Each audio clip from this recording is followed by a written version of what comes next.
Hello students, I am CA Harshita Rizwani from HR Institute of Studies. Today we would be continuing chapter number 14 of science for standard 9 student. The name of the chapter is natural resources.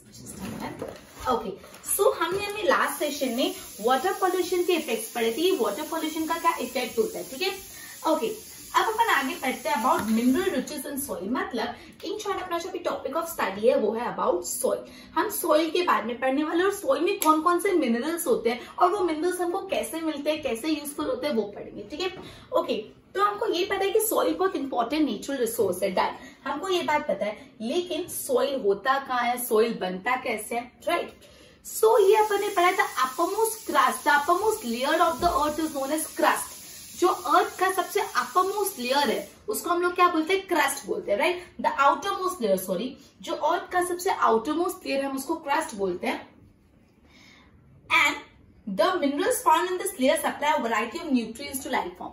अब in short जो earth का सबसे outermost layer है वो crust, और crust के अंदर बहुत ज्यादा मिनरल्स है. मतलब सबसे पहली बात, जो आउटरमोस्ट लेयर है अर्थ का वो लेयर है क्रस्ट, और क्रस्ट के अंदर बहुत ज्यादा मिनरल्स मिले जाते हैं. और ये मिनरल्स लाइफ फॉर्म्स को सब हेल्प करते हैं. मतलब जो अलग अलग लाइफ फॉर्म्स है अर्थ पे उनके लिए मिनरल्स बहुत यूजफुल होते हैं, clear.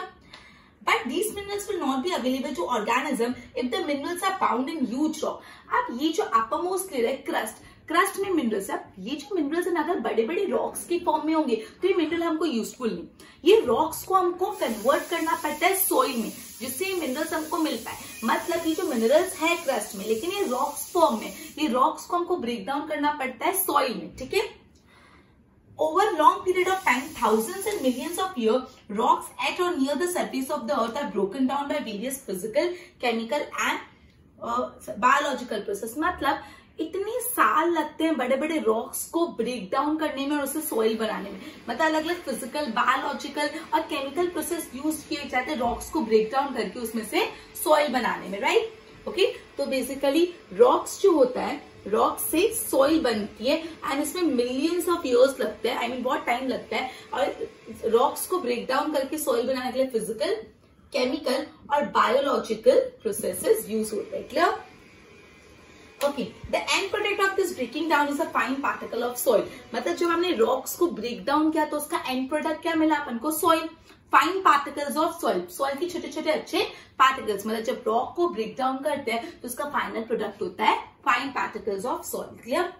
But what are the factors और प्रोसेसेस दैट मेक सॉइल. अब अपना सवाल ये आता है, how soil is form, how soil is form. हमने ये तो पढ़ा कि रॉक्स ब्रेक डाउन करके सॉइल बनते हैं अलग अलग फिजिकल, बायोलॉजिकल, केमिकल प्रोसेस से. बट अपन ये पढ़ने वाले एक्चुअली कौन कौन से प्रोसेसेस यूज होते हैं, ठीक है. सो अभी अपन ने इंट्रोडक्शन में ये देखा कि जो अर्थ का आउटरमोस्ट क्रस्ट है हम उसको, sorry, outermost layer of the अर्थ को क्रस्ट बोलते हैं. क्रस्ट में बहुत ज्यादा मिनरल्स है जो अर्थ पे अलग अलग लाइफ फॉर्म के लिए जरूरी है. लेकिन ये मिनरल्स को यूज नहीं कर पाएंगे अगर ये मिनरल रॉक्स फॉर्म में होंगे. ये रॉक को ब्रेक डाउन करना पड़ता है to make fine particles of soil, और इसके लिए फिजिकल, बायोलॉजिकल और केमिकल प्रोसेसेस यूज होते हैं. अब अपन 4 मेथड्स पढ़ने वाले हैं, 1 2 3 4, यस, कि रॉक से सॉइल कैसा बनता है. सबसे पहला मेथड है सन की मदद से. अब एक्चुअली क्या होता है, जो बड़े बड़े रॉक्स होते हैं दोपहर को सन की हीट के कारण वो बहुत गर्म हो जाते हैं. रॉक सन की हीट के कारण गर्म हो जाते हैं. जब सन की हीट दोपहर को मिलती है तो वो गर्म होने के कारण एक्सपांड होता है. हमको ये बात पता है, कोई भी चीज जब हीट हो जाती है तो वो एक्सपांड होती है, और कोई भी चीज जब कूल हो जाती है तो वो कॉन्ट्रैक्ट होती है. तो जब सन की हीट रॉक्स पे पड़ती है तो रॉक्स फूल जाते हैं, एक्सपांड होते हैं. और रात को यही रॉक्स को हीट नहीं मिलती तो क्या हो जाता है, कॉन्ट्रैक्ट होते हैं.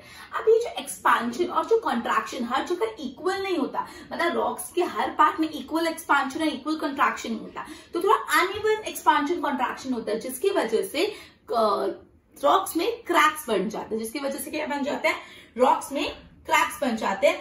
एंड धीरे धीरे ये क्रैक्स बनते बनते बड़े बड़े रॉक छोटे छोटे टुकड़ों में टूट जाते हैं, क्लियर. सन की मदद से कैसे रॉक ब्रेक डाउन होते हैं, one more time I am explaining you. ध्यान यहाँ पे, कोई भी चीज को हीट करोगे तो it would expand and cool down होने पे वो कॉन्ट्रैक्ट हो जाएगा। तो जो बड़े बड़े रॉक्स को जब सन की हीट मिलती है तो वो एक्सपांड होने लगता है। अब वो रात को डे टाइम में हीट से एक्सपांड होता है, रात को जब हीट नहीं मिलती तो यही रॉक्स क्या हो जाते हैं, कंट्रैक्ट हो जाते हैं। अब समझना, रॉक का जितना भी पार्ट है हर जगह पे इक्वल एक्सपांशन इक्वल कंट्रैक्शन नहीं होता। कहीं ज्यादा एक्सपांशन हुआ, उसके बाजू में कम एक्सपांशन, वहां पे कंट्रैक्शन ज्यादा हो गया, बहुत अनइवन एक्सपांशन कॉन्ट्रैक्शन होता है, जिसकी वजह से रॉक्स में बन जाते हैं क्रैक्स, और ये क्रैक्स बड़े से रॉक को छोटे छोटे टुकड़ों में तोड़ देते हैं। क्लियर? ओके, एक बार देख लेते हैं। Sun heats up the rock during the day, so they expand. Obviously, the sun heat up the rocks and they expand. And at night, what happened? These rocks cool down, and on cooling down, what happened? They contract, right? Since all the parts do not expand and contract at the same rate, जो मैंने बताया कि हर part of the rock at the same rate expansion and contraction नहीं करता, and because of this it result into formation of cracks, और cracks से big pieces of rock break down into small pieces. Clear? दूसरा देखो, इसमें सन के कारण जो अनइवन एक्सपांशन एंड कंट्रैक्शन होता है, बेसिकली उसकी वजह से क्रैक्स डेवलप होके बड़े रॉक छोटे रॉक में टूट जाते हैं। दूसरा क्या फैक्टर है? दूसरा है वाटर। अब वाटर कैसे मदद करता है रॉक्स को ब्रेक डाउन करने में? अब वाटर के थ्रू रॉक्स में से सॉइल दो तरीके से बनते हैं, दे आर टू वे। ठीक है, सबसे पहले क्या होता है, water could get into the cracks. अब आपको पता है सन के कारण रॉक्स में क्रैक्स आ जाते हैं। अब वो क्रैक में पानी चले जाता है, अब वो क्रैक में पानी चले जाते हैं तो पानी फ्रीज हो जाता है। अब वाटर फ्रीज हो जाएगा तो वो अपना वॉल्यूम बढ़ा देगा, वॉल्यूम बढ़ा के क्रैक्स और बढ़ जाते हैं और रॉक्स टूट जाती। ठीक है, पहला क्या हुआ, वाटर के थ्रू सॉइल बनता है। पहला मेथड क्या हुआ कि जो मैंने पता कि सन जब अनइवन एक्सपांशन और हीटिंग होता है, सन के कारण रॉक्स में क्रैक हो जाता है, अभी क्रैक में पानी भर जाता है। अब ये पानी जब बहुत ठंड होती है तो फ्रोज हो जाता है, जब वो फ्रोज हो जाता है तो क्रैक में जब आइस जम जाए समझो, तो वो क्रैक को बड़ा कर देती है। समझ रहा है? फ्रोज होने के कारण वो क्रैक्स बड़े हो जाते हैं और फिर अल्टीमेटली जो बड़ी बड़ी रॉक्स है वो छोटे टुकड़ों में टूट जाती है। दूसरा method, flowing water wear away the hard rock over a long period of the time. अब बहते हुए पानी में बहुत क्षमता होती है, जो पानी फ्लो करता है वो बहुत साथ में एनर्जी कैरी करता है, मतलब उसमें बहुत फ्लो करने में वो बड़े बड़े रॉक्स को भी अपने साथ ले डूबता है। ठीक है, तो पानी फ्लो होता है, बीच में जो बड़े बड़े रॉक्स होते हैं वो भी पानी के साथ फ्लो होके जाते हैं, छोटे छोटे टुकड़ों में टूटते जाते हैं, फिर और पानी आगे फ्लो होता है, फिर और रॉक छोटे छोटे टुकड़ों में टूटते टूटते टूटते बड़ी सी रॉक पानी के फ्लो से ही छोटे छोटे सॉइल में कन्वर्ट हो जाता है। यहाँ पे क्या होता है कि सपोज पैरेंट रॉक यहाँ पे, तो जो उससे सॉइल बनती है ना वो बहुत दूर होती है, क्योंकि पानी पूरे पैरेंट रॉक को लेके जाके कहीं कुछ रॉक छूट गया, कहीं कुछ पीस छूट गया, अल्टीमेटली जो सॉइल पैरेंट रॉक से फॉर्म होती है वो दोनों डिफरेंट डिफरेंट जगह होती है, बिकॉज पानी के फ्लो से सॉइल अलग जगह फॉर्म होती है। क्लियर? सो अपन ने पढ़ा कि दो मेथड से वाटर रॉक्स को ब्रेक डाउन करने में मदद करता है। पहला मेथड, जब रॉक्स में क्रैक्स पड़ जाते हैं तो क्रैक्स में पानी आ जाता है, पानी जब फ्रोज हो जाता है तो क्रैक्स और बड़े हो जाते हैं, रॉक्स को तोड़ देते हैं। दूसरा, जो फ्लोइंग वाटर होता है वो हार्ड रॉक्स को भी अपने साथ फ्लो करवाते, हार्ड रॉक से छोटे छोटे रॉक्स बनते हैं और छोटे छोटे रॉक से वो पानी फ्लो होते होते सेडिमेंट्स डिपॉजिट करते करते सॉइल बना देता है। बड़े बड़े रॉक से पानी की मदद से वो सॉइल बन जाता है। क्लियर? देखो, water help in the formation of soil in how many way? Two way में। सबसे पहला मेथड क्या है, water could get into the cracks in the rock and because of uneven heating of the sun, and if this water later freezes, it would causes the crack to widen. Clear? Cracks में पानी जम जाता है, freeze हो जाता है और crack wide हो जाता है। Clear? Second, flowing water wear away even hard rock over a long period of the time. Fast flowing water often carry big and small pieces of rock downstream. मतलब जब पानी बहुत फास्ट फ्लो होता है तो रॉक्स के बड़े बड़े टुकड़े, छोटे छोटे टुकड़े वो अपने साथ नीचे लेके आ जाते हैं, डाउनस्ट्रीम लेके आ जाता है। These rock rub against each other. ये रॉक्स है ना एक दूसरे से रब करते रहते हैं, रब करने में वो सॉइल में कन्वर्ट हो जाते हैं। These rocks rub against each another and resultant abrasion causes the rocks to break down into smaller particle. मतलब इन शॉर्ट रॉक्स एक दूसरे से रब होते होते और छोटे पार्टिकल्स में ब्रेक डाउन हो जाते हैं। Water then takes off these particles with it and deposit further down in spark. Soil is thus found in places far away from the parent rock. मतलब जो बड़े बड़े रॉक्स है पानी से वो नीचे जाते जाते जो छोटे छोटे टुकड़े हो जाते हैं, टुकड़े एक दूसरे को रब करते और आगे फ्लो होते होते वो सॉइल में कन्वर्ट हो जाते हैं। क्लियर? सो वाटर से सॉइल बनती है बाय टू वे। पहला तो क्या था, पहला जो वाटर फ्रीजेस इन क्रैक में पानी फ्रीज होके क्रैक को वाइडन कर लेता है, और दूसरा जब मैंने पढ़ा फ्लोइंग वाटर के थ्रू जो पानी फ्लो होता है वो वाटर रॉक्स को सॉइल में कन्वर्ट कर लेता है। अब तीसरा मेथड है विंड। विंड से क्या होता है? Wind is quite similar to water, flowing water वाला। अब विंड भी जोरों से चलती है, तो विंड जब तेज फ्लो होती है, विंड जब बहुत तेज फ्लो होती है तो क्या होता है, जो रॉक्स होते हैं वो विंड के साथ नीचे जाते जाते अलग अलग डायरेक्शन में जाते जाते एरोड होके सॉइल में कन्वर्ट हो जाते हैं। देखो in the process similar the way water up against rock and wears them down. जैसे वाटर से रॉक्स एक दूसरे से रब करके वियर डाउन हो जाते हैं, उसी तरह strong wind also Erode the rock. उस सेम मैनर में जैसे फ्लोइंग वाटर से रॉक से सॉइल बनता है ना, उसी तरह स्ट्रॉन्ग विंड से भी रॉक्स एक दूसरे से रब करके इरोड हो जाते हैं। Wind also carry sand from one place to another. जैसे सॉइल एक रॉक से उसका जो सॉइल बनती है वो दूसरी जगह बनता है, उसी तरह विंड में भी क्या होता है, रॉक यहाँ पे लेकिन सॉइल विंड अपने साथ लेके जाके सॉइल कोई और प्लेस पे बनाती है। मतलब ये विंड में जो होता है ना वो सिमिलर टू ये वाला फ्लोइंग वाटर। मतलब यहाँ पे फ्लोइंग वाटर के बदले स्ट्रॉन्ग विंड ब्लो होती है। स्ट्रॉन्ग विंड ब्लो होने के कारण रॉक्स एक दूसरे के अगेंस्ट रब करते धीरे धीरे एरोड होकर सॉइल में कन्वर्ट हो जाते हैं। Next one is living organism. Next जो है वो है लिविंग ऑर्गेनिज्म। लिविंग ऑर्गेनिज्म में क्या बोला है? Living organism also influence the formation of soil. Lichen that we read about it earlier also grows on the surface of the land. आपने lichens के बारे में पढ़ा है। lichens है ना, रॉक की सरफेस पे ग्रो होते हैं। lichens कहाँ ग्रो होते हैं? रॉक सरफेस पे ग्रो होते हैं, ठीक है। While growing, they releases certain substance that causes the rock surface to powder down and form a thin layer of soil. lichens rock पे ग्रो होते हैं। अब लिचन ऐसा कुछ करते हैं, वो ग्रो होने के टाइम ऐसा कुछ पाउडर जैसा सब्सटेंस रिलीज करते हैं जिससे रॉक्स धीरे धीरे पतले होते होते रॉक से सॉइल में कन्वर्जन हो जाता है। क्लियर? सो जो लीचेंस होते हैं वो जब ग्रो होते हैं रॉक्स में तो वो कुछ ऐसा पाउडरी सब्सटेंस रिलीज करते हैं जिससे रॉक्स कन्वर्ट हो जाती है इनटू सॉइल, ठीक है। और लीचेंस नहीं, कुछ और भी मोसेस भी वहां पे ग्रो होते हैं जो उसको ब्रेक डाउन करते हैं। अब उसके बाद देखो roots. The roots of big tree sometime go into crack. अब कभी कभी क्या होता है कि ये क्रैक में बड़े बड़े ट्रीज के रूट्स चले जाते हैं, ठीक है। As the roots grow bigger, cracks बड़े होते जाते हैं। तो लिविंग ऑर्गेनिज्म में अपने तीन पढ़ा, एक लीचेन, एक मोसेस और रूट्स के थ्रू। कैसे एक बार रिवाइज कर लेते हैं। लीचेन क्या होता है? लीचेन बेसिकली लीचेन रॉक्स पे ग्रो होते हैं और ग्रो होते होते वो पाउडरी सब्सटेंस रिलीज करते हैं। पाउडरी सब्सटेंस रिलीज करने के कारण क्या होता है, रॉक सॉइल में ब्रेक डाउन हो जाती है। मोसेस भी ऐसा कुछ करते हैं। रूट्स क्या करते हैं? रूट्स ये जो क्रैक होते हैं ना रॉक्स में, उसमें जाते हैं। अब ये जैसे रूट्स बड़े होते जाएंगे तो क्रैक भी बड़ा होता जाएगा और रॉक सॉइल में कन्वर्ट हो जाएंगे। क्लियर? तो देखो living organism also influence the formation of soil.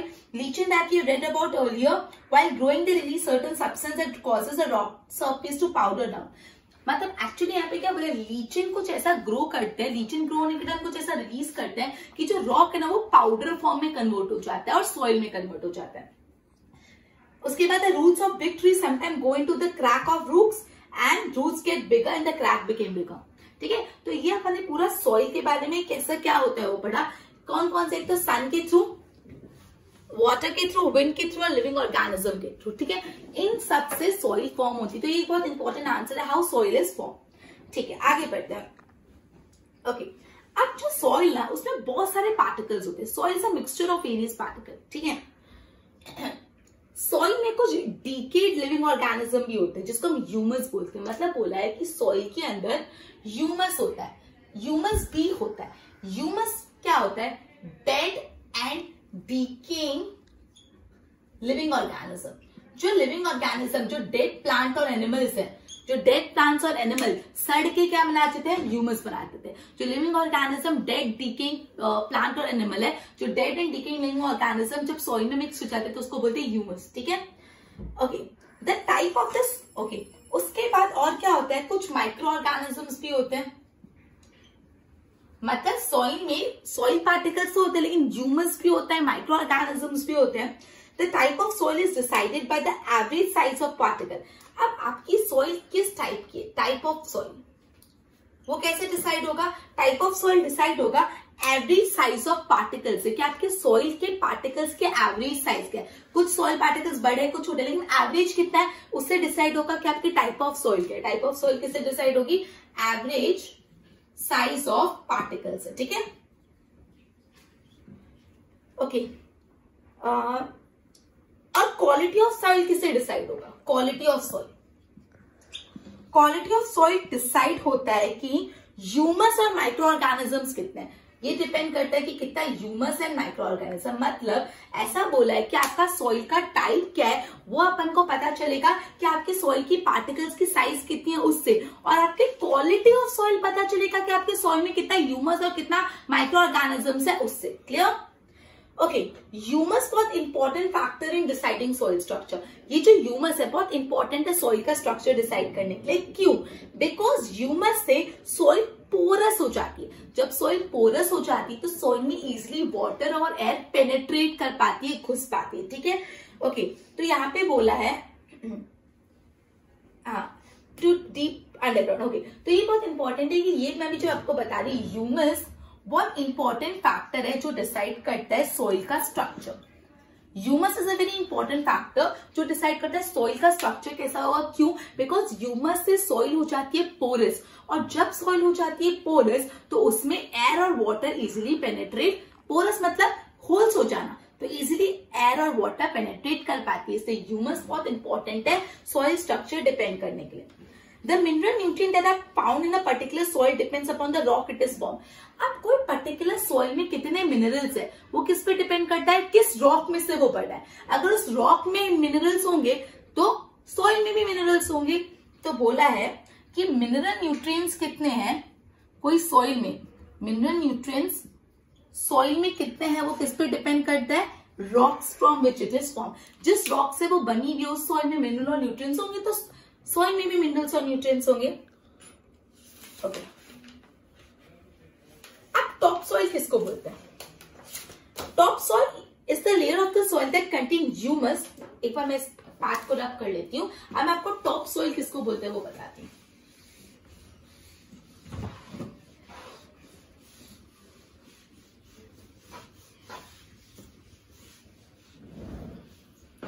Okay, top soil किसको बोलते हैं? टॉप सॉइल वर्ड ही पता चलता है ना, अपरमोस्ट लेयर ऊपर ऊपर होता होगा टॉप सॉइल। तो top soil is a layer of the soil जिसमें ह्यूमस होता है and living organism in addition to the soil particle is called top soil. मतलब टॉप सॉइल वो लेयर ऑफ द सॉइल है जहाँ पे ह्यूमस है, लिविंग ऑर्गेनिज्म है और सॉइल पार्टिकल्स भी है। मतलब टॉप सॉइल सबसे अच्छा सॉइल होता है बिकॉज वहां पे सॉइल पार्टिकल्स भी होते हैं, लिविंग ऑर्गेनिज्म भी होते हैं और ह्यूमस भी होते हैं। तीनों अच्छी अच्छी चीज वहां पे होती है। And the quality of top soil is very important factor that decide the biodiversity in area. मतलब किसी एरिया की टॉप सॉइल की क्वालिटी कैसी है उस पर डिपेंड करता है कि उस एरिया का बायोडाइवर्सिटी कैसा होगा। तो बेसिकली टॉप सॉइल वो लेयर ऑफ द सॉइल है जहाँ पे तीन चीजें, जहाँ पे ह्यूमस भी है, ह्यूमस होने के साथ वहां पे लिविंग ऑर्गेनिज्म भी है और वहां पे पार्टिकल्स ऑफ सॉइल भी है। ये तीनों है। जब ये तीनों होगा तो वो बनता है टॉप सॉइल। और आपके टॉप सॉइल की क्वालिटी डिसाइड करता है कि उस एरिया का बायोडाइवर्सिटी कैसा होगा। तो what decide the biodiversity of an area? The quality of top soil decide the biodiversity of any area. ठीक है, अब प्रॉब्लम ये आ रही है कि सॉइल खराब हो रही है, सॉइल में पॉल्यूशन हो रहा है, बट क्यों हो रहा है वो पढ़ते हैं। देखो, काइंड ऑफ हम कंसेप्ट है soil pollution.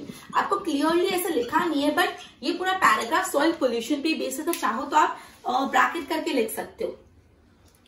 Modern farming practices involve the use of large amount of fertilizers and pesticides. हमको पता है आजकल जो फार्मिंग हो रही है बहुत मॉडर्न फार्मिंग हो रही है और मॉडर्न फार्मिंग में बहुत ज्यादा पेस्टिसाइड्स और फर्टिलाइजर्स का यूसेज होता है। ठीक है, अगर आप ये सब्सटेंसेस को मतलब अगर फर्टिलाइजर्स और पेस्टिसाइड को बहुत ज्यादा समय तक यूज करते हो तो सॉइल डिस्ट्रॉय हो जाती है। क्यों सॉइल डिस्ट्रॉय हो जाती है? By killing micro organism that recycle the nutrients in soil. अब सुनो, सॉइल में माइक्रो ऑर्गेनिजम्स होते हैं। वो माइक्रो ऑर्गेनिज्म क्या काम करते हैं? सॉइल में जो न्यूट्रिएंट्स खत्म हो जाते हैं ना उसको रिसाइकल करते हैं। लेकिन अगर आप बहुत ज्यादा फर्टिलाइजर और पेस्टिसाइड्स यूज करोगे तो वो माइक्रो ऑर्गेनिज्म ही मर जाएंगे। तो अगर माइक्रो ऑर्गेनिज्म मर गए तो सॉइल का न्यूट्रिएंट एक बार खत्म हुआ तो वो वापस नहीं आ पाएगा, मतलब सॉइल खराब हो गई। मतलब अगर आप बहुत ज्यादा फर्टिलाइजर्स और पेस्टिसाइड यूज करते हो तो सॉइल डिस्ट्रॉय हो जाती है। क्यों? बिकॉज सॉइल के अंदर माइक्रो ऑर्गेनिज्म मर जाते हैं और माइक्रो ऑर्गेनिज्म इंपॉर्टेंट है बिकॉज वो सॉइल में कोई भी न्यूट्रिएंट्स वापस लाने का काम करते हैं। इसलिए पेस्टिसाइड्स और फर्टिलाइजर ज्यादा यूज करने से सॉइल की क्वालिटी खराब होती है। Clear? It also kill earthworm which are instrumental in making humus rich. Sorry, अपन को ये बात पता है कि ह्यूमस बहुत अच्छा होता है। ह्यूमस बहुत इंपॉर्टेंट होता है। अर्थवॉर्म है ना, वो ह्यूमस बनाने का काम करते हैं, लेकिन अगर आप फर्टिलाइजर और पेस्टिसाइड ज्यादा यूज करोगे तो ह्यूमस भी खत्म हो जाएगा। क्लियर? सॉरी, अर्थवॉर्म मर जाएंगे। सॉरी, अगर पेस्टिसाइड फर्टिलाइजर ज्यादा करोगे तो अर्थवॉर्म मर जाएंगे। अर्थवॉर्म का तो काम है ह्यूमस लाने का, और ह्यूमस तो सॉइल के लिए इंपॉर्टेंट है। क्लियर? ओके, तो आप अगर सॉरी हाँ, fertile soil can quickly be turned barren if sustainable practices are not followed. Removal of useful component from soil and addition of other substance which adversely affect the fertility of the soil and killing the diversity of that organism is called soil pollution. मतलब soil pollution में आप क्या कर रहे हो? You are removing the useful substance. मतलब soil pollution में पहला बात है, it is removal of, ये मैं definition learn करा रही हूँ, removal of useful substance, मतलब जो substance काम के उसको आप remove कर रहे हो। Addition of unwanted substance, unwanted substance आप उसमें ऐड करो, अच्छी चीज निकाल रहे हो, बुरी चीज उसमें डाल रहे हो, एंड अल्टीमेटली इससे इफेक्ट किसको हो रहा है? Fertility of soil. इसका असर किस पे आ रहा है? इफेक्ट आ रहा है कि भाई सॉइल की फर्टिलिटी खराब हो रही है, तो फर्टिलिटी ऑफ सॉइल पे इफेक्ट आ रहा है। और सर इतना ही नहीं, और किस चीज पे इफेक्ट आ रहा है? एक तो फर्टिलिटी ऑफ सॉइल पे इफेक्ट आ रहा है, और उस ऑर्गेनिज्म, उस एरिया की डाइवर्सिटी भी मर जा रही है। And also kill the diversity of organism, इसको बोलते हैं सॉइल पोल्यूशन। ये डेफिनेशन इसका पैसे लर्न करोगे तो इजी हो जाएगा। Soil pollution means addition of unwanted substance and removal of wanted substance. Useful substance आप हटा रहे हो, अनवांटेड डाल लो, इससे अल्टीमेटली इफेक्ट क्या आ रहा है? इसका इफेक्ट क्या आ रहा है कि सॉइल की फर्टिलिटी खराब हो जा रही है, और सॉइल में जो डाइवर्सिटी वहां पे रहती है वो किल हो जा रही है। ठीक है, तो इसको बोलते हैं सॉइल पोल्यूशन। ठीक है, ओके। सो आज जो हम सॉइल यूज करें उनको बनने में बहुत टाइम लगा है। So some of the factor that created soil in first place brought the soil to the other place. ठीक है, ओके, तो ये अपन ने पढ़ा कि अब इसका आगे का पार्ट देखते हैं। सॉइल इरोजन के बारे में आपने सुना है, सॉइल इरोजन। सॉइल इरोजन क्या होता है? मैं आपको बता रही हूँ कि टॉप सॉइल बहुत अच्छा होता है, टॉप सॉइल में प्लांट बहुत अच्छी ग्रोथ है, लेकिन जब ये टॉप सॉइल निकल जाता है उसको बोलते हैं सॉइल इरोजन। अब आप बोलेंगे टॉप सॉइल कैसे निकलता है? तो अब सपोज बहुत भयंकर फ्लड आया या पानी फ्लो हो रहा है या हवा तेज चल रही है या कोई भी ह्यूमन एक्टिविटी के कारण जो top layer of the soil है वो कैरीड अवे हो जाती है, तो सॉइल इरोड हो जाती है। तो अब सॉइल इरोजन को प्रिवेंट करने के लिए रूट्स भी बहुत इंपॉर्टेंट रोल प्ले करते हैं। रूट्स सॉइल इरोजन को प्रिवेंट करते हैं। आप सोचोगे कैसे? मैं बताती हूँ कैसे। अब से फॉर एग्जाम्पल यहाँ पे सॉइल है, ये सॉइल है, अब यहाँ पे एक ट्री है और ट्री के रूट्स है यहाँ पे, और ये दूसरा एरिया यहाँ पे रूट ट्री नहीं है। अब सपोज यहाँ पे पानी आया तो ये वाला जो सॉइल है वो इजीली लेके चले जाएगा, लेकिन ये वाला नहीं ले पाएगा। क्यों? बिकॉज जो रूट्स है ना वो सॉइल को टाइटली होल्ड करके रखते हैं। रूट सॉइल को टाइटली होल्ड करके रखते हैं, तो हवा, पानी या ह्यूमन एक्टिविटी से top layer of the soil flow नहीं हो पाती और सॉइल इरोजन नहीं होता। तो रूट्स बहुत इंपॉर्टेंट रोल प्ले करते हैं सॉइल इरोजन को रोकने में। क्लियर? तो देखो, roots of the plant help plays an important role in preventing soil erosion. Large scale deforestation that is happening today will destroy our biodiversity but causes soil erosion. अभी इतना deforestation हो रहा है, फॉरेस्ट लोग काट रहे हैं, उससे अपना बायोडाइवर्सिटी तो इफेक्ट होगा, साथ में उससे सॉइल इरोजन भी होगा। मतलब जो इतना फॉरेस्ट का डिस्ट्रक्शन हो रहा है, जो लोग इतना फॉरेस्ट काट रहे हैं, उससे सॉइल इरोजन तो उससे बायोडाइवर्सिटी पे तो इफेक्ट आएगा, बट सॉइल इरोजन भी होगा। Top soil that is bare vegetation is likely to be remove quickly. मतलब जिस टॉप सॉइल के ऊपर वेजिटेशन नहीं है वो बहुत इजीली कैरिड अवे हो जाती है, and this is accelerated in hilly and mountain region. The process of soil erosion is difficult to reverse. इससे बोला जो वेजिटेटिव कवर है, वेजिटेटिव कवर मतलब trees on the ground has important role in the percolation of water in deeper layer too. ठीक है, मतलब in short यहाँ पे ऐसा बोला है कि सॉइल इरोजन में टॉप सॉइल हट जाती है जिससे प्लांट्स ग्रो नहीं कर पाते, तो इसलिए आपको वेजिटेशन ज्यादा ग्रो करो, डिफॉरेस्टेशन मत करो, जिससे रूट सॉइल को होल्ड कर पाए। क्लियर? तो जो अभी अपन ने पढ़ा वो अपन ने पढ़ा कि सॉइल में सॉइल पार्टिकल्स होते हैं, ह्यूमस होता है, माइक्रो ऑर्गेनिजम्स होता है। तो अपन ने पढ़ा कि ह्यूमस बहुत इंपॉर्टेंट रोल प्ले करता है सॉइल का स्ट्रक्चर डिसाइड करने में, बिकॉज ह्यूमस से सॉइल पोरस हो जाती है। उसके बाद अपन ने पढ़ा टॉप सॉइल क्या होता है, फिर टॉप सॉइल की क्वालिटी से क्या इफेक्ट होता है, सॉइल पोल्यूशन कैसा हो रहा है और सॉइल इरोजन कैसे प्रिवेंट हो सकता है। क्लियर? तो ये अपना जो पूरा टॉपिक था वो था अबाउट सॉइल। तो देखो इसके क्वेश्चन में देखो, हाउ इज सॉइल फॉर्म, तो आपको पूरे फैक्टर्स लिखना है, लैंड से, सॉरी सन से, वाटर से, विंड से। व्हाट इज सॉइल इरोजन, तो जो मैंने आपको बताया। What are the methods of preventing and reducing soil erosion, soil erosion को प्रिवेंट करने के लिए वेजिटेशन ग्रो करने वाला पॉइंट पूरा आपको डिटेलिंग में लिखना है। ओके, तो जो नेक्स्ट टॉपिक है ना वो है बायोकेमिकल साइकिल। यहाँ पे ना 4 साइकिल है, water cycle, nitrogen cycle, carbon cycle और ऑक्सीजन साइकिल। ये चारों साइकिल्स में एक साथ आपको नेक्स्ट सेशन में करवा के चैप्टर को कंप्लीट करवा दूंगी। ये तीनों साइकिल को अपन बहुत अच्छे से शॉर्ट एंड सिंपल मैनर में पढ़ेंगे, जिससे बहुत क्लियर अंडरस्टैंडिंग आ जाएगी। ठीक है, so with this we would be ending our lecture and continue with this chapter in our next session. Till then good bye.